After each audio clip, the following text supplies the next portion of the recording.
In this video, I'll be replacing the timing and balance shaft belts along with the water pump on a 1994 Porsche 968. This 968 is a customer's car, a local North Carolina resident, and he's brought it in for some service work. The car's been sitting for the most part with only the occasional drive every few weeks, so we're looking to make it a little bit more reliable, and that way he can get it out and drive the car a bit more.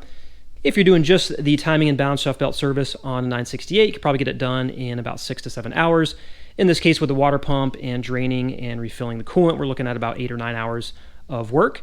He's also requested an oil change and a recharge of the AC system. And with that, we'll go ahead and get started. Let's talk tools for a minute because we will need just a couple specialty tools to complete this job the right way. In addition to some basic metric sockets, combination wrenches, and ratchets, we will need a rather large 24mm socket for the crankshaft bolt. We'll also need a flywheel lock to hold the engine at top dead center. This is the P9206-1, which is a little bit different from the standard 944 flywheel lock. We'll also need a 27mm thin spanner wrench, a feeler gauge, and a tensioning tool for the balance shaft system. The Porsche P9201 or equivalent is best. This is an Ironworks gauge, which unfortunately is no longer in production, but there are a few other options out there, and we'll talk about that a little bit later. You'll also need a pin wrench to remove the balance shaft pulleys for the water pump replacement. However, if you're just doing the timing belts, you won't need the pin wrench.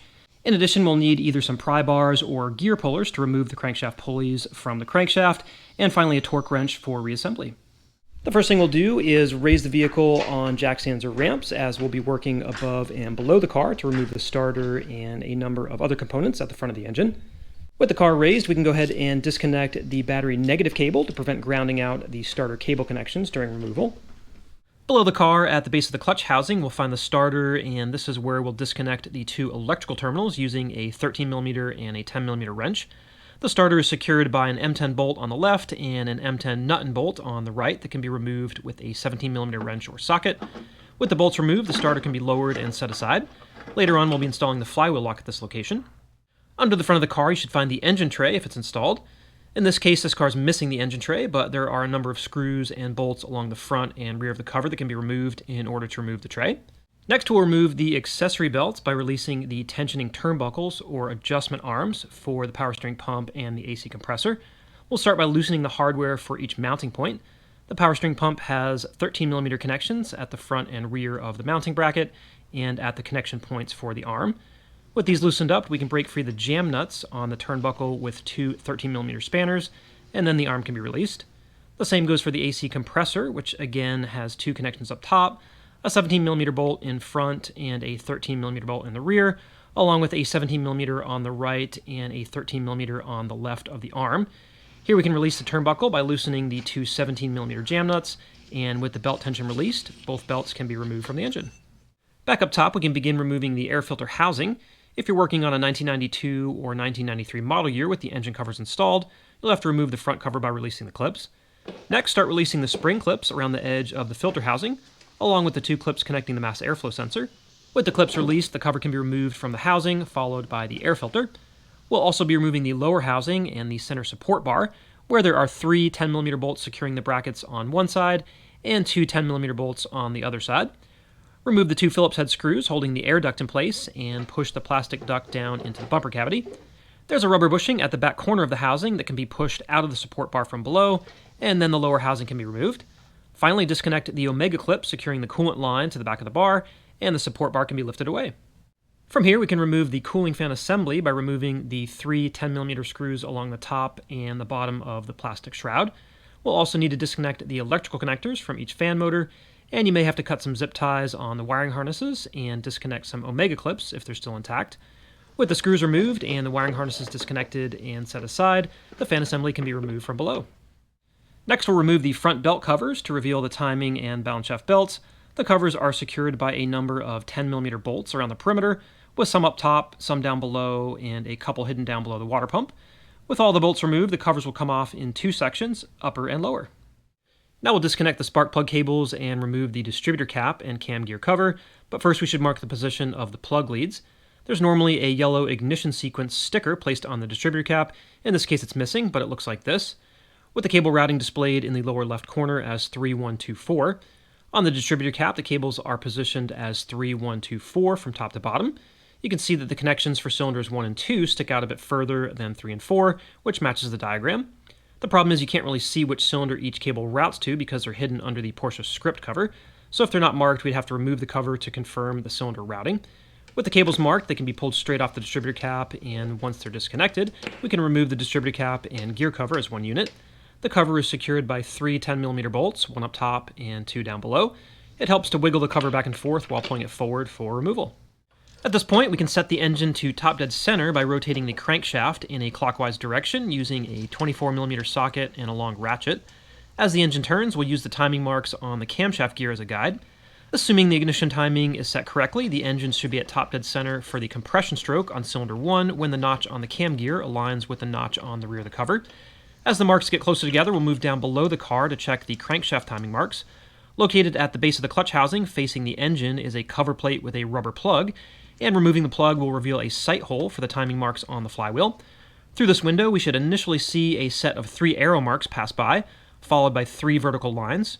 Most flywheels are pretty rusty at this point, so they can be a little difficult to see, but here's an idea of what they should look like with the cover removed. I went ahead and cleaned these up with a wire wheel so we could see them a little bit better, but essentially the engine is set to TDC when the middle line is directly centered within the sight hole, so you'll need to watch the 3 arrows and the first line pass by, and then center it on the second line.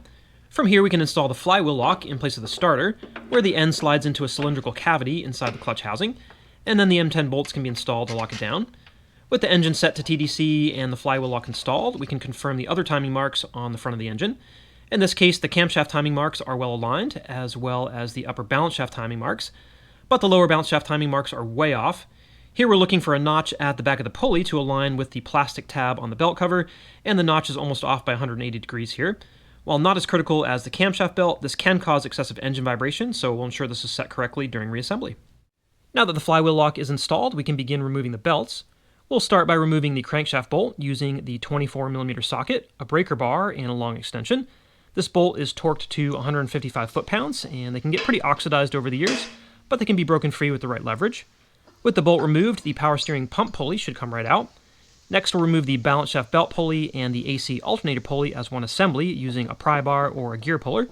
With some penetrating spray and a bit of movement back and forth, the pulleys can be removed from the crankshaft.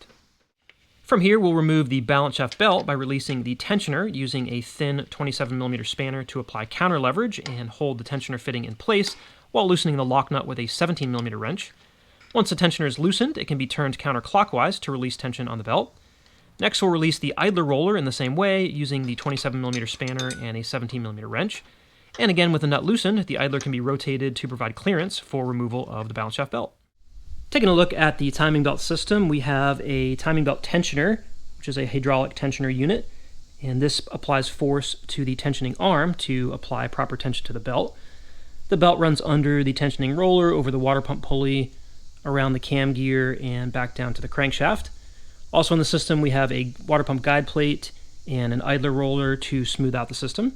We'll start by removing the hydraulic tensioner, which is secured by 2 13mm nuts. The back of the tensioner is tucked behind the belt cover, so we'll also need to free up the side of the belt cover by removing the balance shaft belt guide plate down by the crankshaft. This piece is secured by 2 10mm bolts and 2 M6 hex key bolts. Once all these have been removed, the plate will slide right off.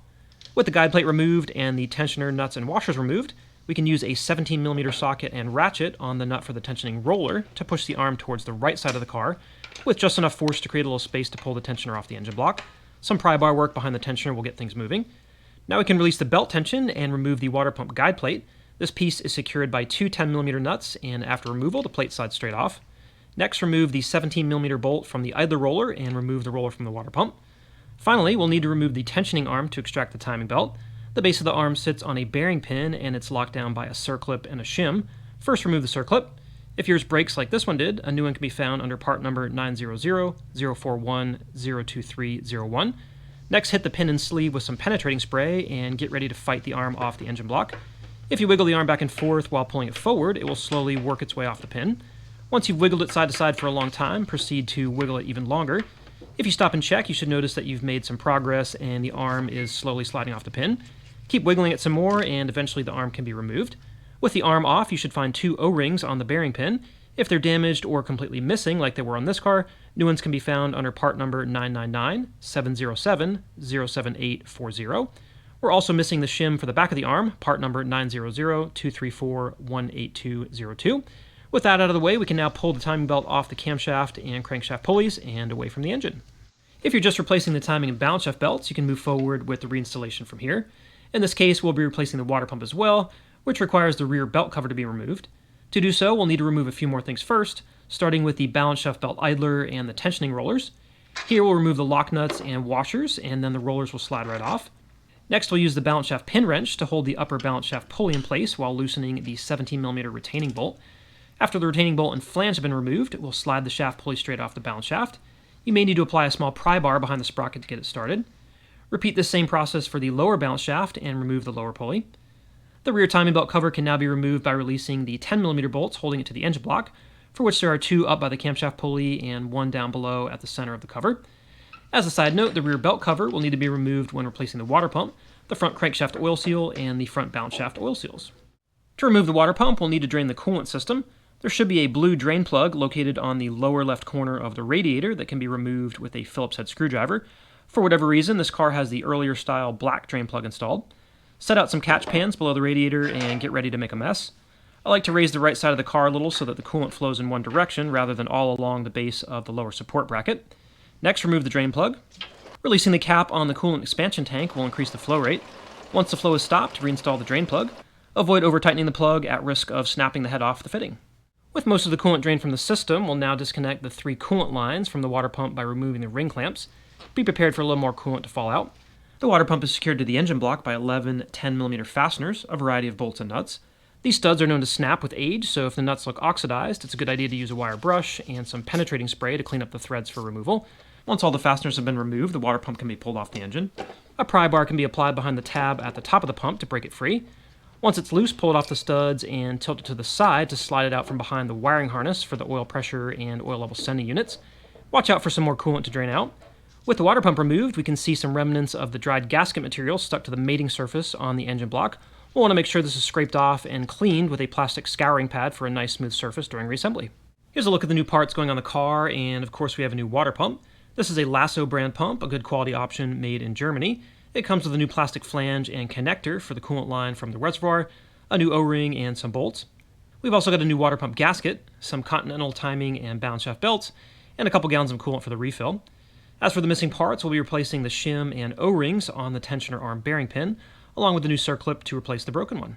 Before installing the new water pump, there are a couple things we need to do. First is to install the plastic nozzle with a new O-ring and tighten it down on the pump using the M6 hex key bolts and washers. Next, we'll either need to install a new thermostat or move the thermostat over from the old pump. The thermostat is locked in place with a circlip, a shim, and a rubber seal. Use a pair of snap ring pliers to remove the circlip and a pick tool to lift out the other components. With the thermostat removed, place it into the new pump with the spring side down.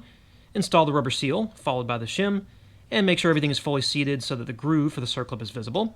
Finally, use the snap ring pliers to reinstall the circlip and ensure it's fully locked in place. Now that the water pump is prepped for installation, we'll take the new gasket and place it on the engine using the 4 studs to hold it in place. Again, make sure the aluminum mating surface is clean, smooth, and dry. No additional sealant is required for this application, although some people use a thin layer of Hylamar non-setting compound as a matter of preference. Either way will work fine, provided the surface is clean and the fasteners are torqued correctly. With the gasket in place, the water pump can be tilted to the side so that the front of the pump can be worked back under the wiring harness for the sending units. Slide the pump housing over the 4 studs and push it into place on the engine. Next up is the mounting hardware, and here's a view of how everything's oriented. With the 4 M6 washers and nuts on the studs at the center of the pump, followed by the M6 by 35mm bolts, also centrally located, then the 2 M6 by 40mm bolts in the upper and lower corners, and finally the longest M6 by 70mm bolt on the far side of the pump. All these fasteners are torqued to a value of 8 Nm or 6 foot-pounds. The factory workshop manual calls for the use of Loctite 270 here, although most people don't use it because of the increased risk of snap studs during the next removal. If anything, I'd be more inclined to use the medium-strength Blue 242 rather than the high-strength 270, but going without it works fine. The main thing here is to not exceed the recommended torque value at the risk of snapping the studs, so just make sure you have a torque wrench on hand for this step. From here, we can reconnect the 3 coolant lines to the water pump and tighten down the ring clamps with a screwdriver. With the water pump installed and the coolant lines reconnected, it's time to refill the coolant system with fresh fluid. If you have a coolant pressure tester, this is a great time to check the system for leaks and confirm the integrity of your repair. This one's holding pressure at 10 psi with no apparent leaks, so we're safe to move on to the next step. First, follow the larger coolant hose up to the water socket mounted to the front of the cylinder head. Locate the bleeder screw on top and crack it open using a 12mm wrench. Then place some rags around and below the bleeder. Next, we'll add the 2 gallons of coolant into the system. Make sure the chosen coolant is appropriate for European models to protect the aluminum engine block. As the second gallon of coolant is added to the system, the filling progress will slow down a bit. When the coolant exceeds the maximum fill line on the reservoir, give it a minute for the trapped air to work its way out of the system. You can also temporarily close the bleeder screw and squeeze the upper coolant line to speed things up.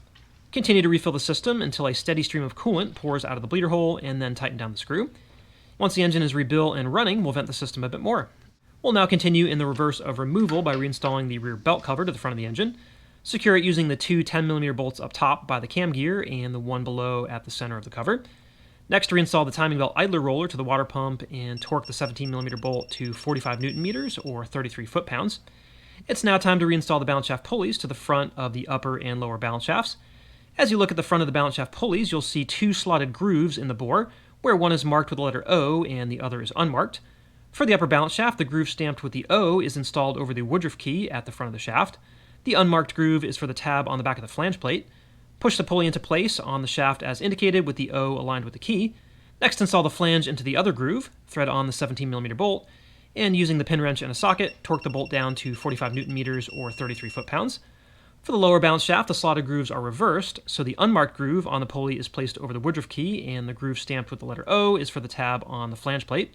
Push the pulley onto the shaft with the unmarked groove to align with the key, install the flange into the other groove, thread on the bolt, and torque it down to 45 Nm or 33 foot-pounds. Now the balance shaft belt tensioning roller and the idler roller can be reinstalled in the engine, followed by the washers and the lock nuts loosely threaded in place. At this point, we're ready to install the new timing belt and the rest of the timing belt components. The belt goes on first around the crankshaft pulley and up to the camshaft pulley.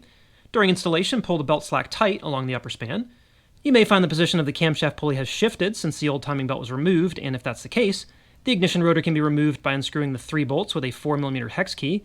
Then the camshaft can be turned back into alignment using a 10mm triple square and a ratchet. Next is the tensioning lever, and I've got the new O-rings and rear shim installed, and the bearing pin has been lubricated with some grease. The lever is pushed on in the same way that it was removed, so get it started on the pin and then wiggle it back and forth while pushing it towards the engine. You can also tap it in place with a plastic mallet. Once the lever is fully seated, install the outer shim and the circlip using some snap ring pliers. The lever is installed correctly when the lower belt span passes under the tensioning roller and the upper span passes between the roller and the tab at the top of the lever. With the lever in place, reinstall the water pump guide plate and tighten down the 10mm nuts. Next, apply tension to the belt by pushing the lever towards the right side of the car and ensure there's no slack on the upper belt span. If there's more than 1 tooth's distance of slack, remove the belt from the cam gear, remove the slack, and reinstall the belt. Next up is the hydraulic tensioner unit, but before we reinstall it, the piston needs to be compressed and pinned in place. To do so, the tensioner can be placed in a vise or a C-clamp and slowly compressed over a period of minutes.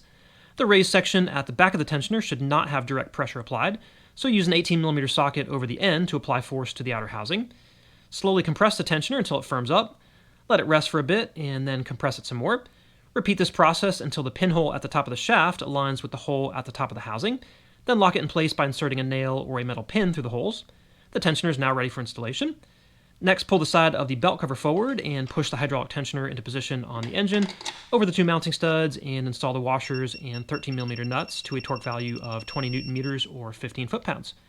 With the tensioner locked down, pull the pin and the piston will extend and apply the correct tension to the belt. Finally, reinstall the balance shaft drive pulley guide down by the crankshaft using the 10mm bolts and the 2 M5 hex key bolts. Now that the timing belt is installed, we can move on to the balance shaft belt. First, confirm the upper shaft is aligned using the notch at the rear of the pulley and the notch in the belt cover. The lower balance shaft aligns using the notch at the rear of the pulley and the plastic tab protruding from the belt cover. Next, install the balance shaft belt under the crankshaft and over the upper shaft pulley. It then comes down around the tensioner roller and over the lower shaft pulley. While ensuring the shafts are still in alignment, make sure there's enough slack in the area of the crankshaft to install the drive pulley. Next, the timing belt guide plate and the pulley assembly will be installed by aligning the notch in each component with the key on the end of the crankshaft. First, install the guide plate with the flared side facing out. From here, take the belt pulley assembly and align the notch in the center with the key on the end of the crankshaft and push the pulleys back into place. Make sure the balance shaft belt isn't pinched in the process. Now the power steering pump pulley and the crankshaft bolt and washer can be applied to the end of the crankshaft and tightened down with a 24mm socket. This bolt is torqued to a value of 210 Nm or 155 foot-pounds, so you'll need a long torque wrench or an extender for some extra leverage. It's now time to tension the belt. Next, we want to remove any slack from the left and lower belt spans by pulling on the belt. If the shaft alignment notches move during this process, we may need to lift the belt, rotate and realign the shafts, then reinstall the belt. With the slack removed and the belt routed around the tensioner roller, double-check the alignment tabs for the lower balance shaft and make any needed adjustments. We can now apply tension to the belt by turning the tensioner in a clockwise direction using the 27mm spanner. Here we'll apply some initial tension, tighten the lock nut with a 17mm socket, and take a reading on the belt. When the balance shaft belt tension is set correctly, it'll appear quite a bit looser than most people expect, and certainly looser than the timing belt. First, pull on the upper belt span to remove slack from the system. Next, when the upper belt span is twisted with moderate finger and thumb pressure, it should twist just past 90 degrees. If it twists far past 90 degrees, it's too loose and the belt will often chatter or potentially slip in these cases. If you can't get it to 90 degrees, the belt's too tight and will typically whine under operation. Based on the 90-degree twist outcome, make any needed adjustments to the tensioner, clockwise to tighten and counterclockwise to loosen. With the belt tension estimated and locked down, this is when you'd want to apply a tensioning tool to take a reading on the belt. Options are limited here, but the Porsche tool P9201 is recommended by the workshop manual, where this tool now costs anywhere between $1,100 and $1,500. When using the P9201 on an 18mm balance shaft belt, you're looking for a value of 3.5 plus or minus 0.5. Another option is the Cricut belt tensioning tool, available for around $30 or $40. And with this tool, you'd be looking for a value of 27 to 28 pounds on the balance shaft belt. If you can find an Arnworks 920X tool like this one here, the value should be between .x06 and .x14. Once the belt tension is set correctly, hold the tensioner with the 27mm spanner wrench and torque the 17mm nut to 45 newton meters or 33 foot-pounds. Next, we'll adjust the idler roller using a 0.5mm feeler gauge placed between the lower balance shaft pulley and the idler roller to create a gap. The roller should also apply a 0 to 1mm deflection on the upper belt span, where the eccentric nut can be slid up until it contacts the belt. Once it's properly adjusted, torque the 17mm lock nut to 45 newton meters or 33 foot-pounds. From here, we can check all the timing marks one last time and make sure everything is in alignment. It's not uncommon to find the notches on the pulleys don't exactly line up with the notches on the belt cover, but they shouldn't be off by more than a half a tooth. If you find it's out of alignment by 1 tooth or more, then it should be realigned. With the timing and balance shaft belts installed and properly tensioned, we can now remove the flywheel lock from the base of the clutch housing and rotate the crankshaft around 2 full rotations using a 24mm socket and a long ratchet, which will return the engine back to top dead center where the second vertical line is centered within the view hole. Finally, confirm all the timing marks are in alignment on the camshaft pulley and the upper and lower balance shaft pulleys. Continue the reassembly by installing the cam gear cover and the distributor cap by pushing the assembly back in place. Secure the cover by installing and tightening down the 3 10mm bolts, 1 up top and 2 down below. Reconnect the lead from the ignition coil along with the spark plug leads. The cables are oriented for cylinders 3, 1, 2, and 4 from top to bottom, so make sure they're routed correctly and fully seated.